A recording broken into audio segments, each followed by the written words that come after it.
ছবি তুলতে শুনে কি বলে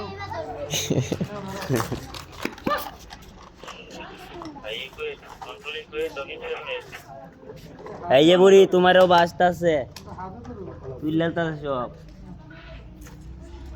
ফেসবুকে পোস্ট করব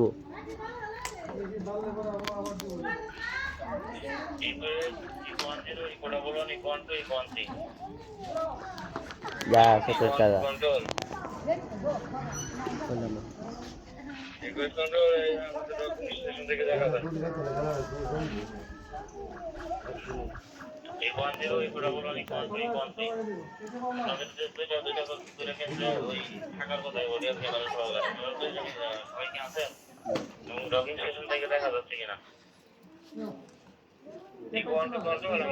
ডকুমেন্টেশন থেকে আমাদের দুটো ক্যামেরা দেখা যাচ্ছে।